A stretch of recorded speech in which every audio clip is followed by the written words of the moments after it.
আসসালামু আলাইকুম ওরহমাতুল্লাহি ওবারাকাতু। আপনারা দেখছেন মফিদি মিডিয়া, সাথে আছি আমি মনসুরুল হক মফিদি। আজ আমরা সরাসরি পবিত্র কোরআন হাদিস রিসার্চ করে গবেষণা করে সুন্দর একটি বশীকরণ করার তদবির আমল আমরা শিখে নিব।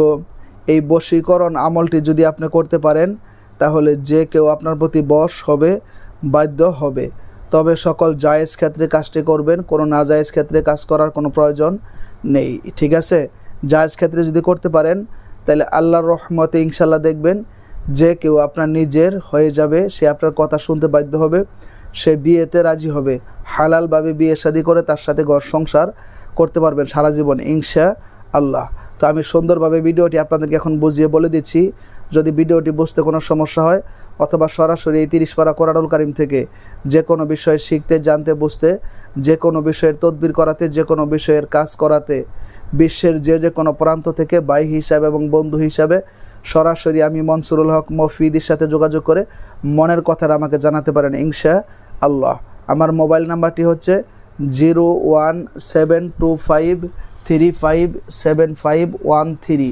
এটা আমার পার্সোনাল মোবাইল নাম্বার, এর সাথে ইমো হোয়াটসঅ্যাপ দুইটাই যুক্ত করা আছে।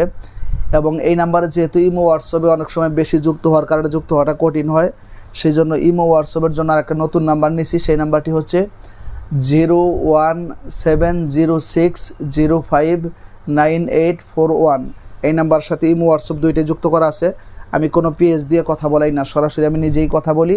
আমার সাথে দূর থেকে এবং কাছ থেকে যে কোনোভাবে যোগাযোগ করে যে কোনো বিষয়ের তদবির, যে কোনো বিষয়ের কাজ খুব সহজে করা নিতে পারবেন ইনশাআল্লাহ। তো আসুন, অনেকে বলেন যে হুজুর আমাদের স্বামী স্ত্রীর মধ্যে আগে মিল মহব্বত বেশি ছিল, এখন মিল মহব্বত কমে গেছে এবং একজন আরেকজনকে দেখতে পারে না, তার কথাবার্তা সহ্য করতে পারে না, আগের মতো মহব্বত নেই, ভালোবাসা নেই। কিংবা আমি একজনকে সত্যিকারের বিবাহ করার জন্য পছন্দ করেছিলাম, ভালোবেসেছিলাম, সেও আমাকে ভালোবেসেছিল, মহব্বত করেছিল, কিন্তু এখন মিল মহব্বত নেই, সম্পর্ক কমে গেছে। তো অফিসের বস আমাকে দেখতে পারে না, বা এই ধরনের মা বাবা সন্তানের সাথে সম্পর্ক নেই, এক ভাই আরেক ভাইয়ের সাথে সম্পর্ক নেই। তো এই ধরনের হাজারো সমস্যা কিন্তু প্রতিনিয়ত হচ্ছে, ঠিক আছে? তো সেই জন্য এই আমলটি দুইভাবে করা যায়, ঠিক আছে? একটি হচ্ছে আপনি 2 রাকাত নফল নামাজ পড়ে সেখানে বসে কোনো কথা না বলে 3 বার দরুদ শরীফ পাঠ করে এই দোয়াটিকে আপনারা আরও 3 বার করে কী করবেন, পাঠ করবেন। দোয়াটি হচ্ছে আদামু রহিনা হাক সাওয়াহা। আবার বলছি, আদামু রহিনা হাক সাওয়াহা।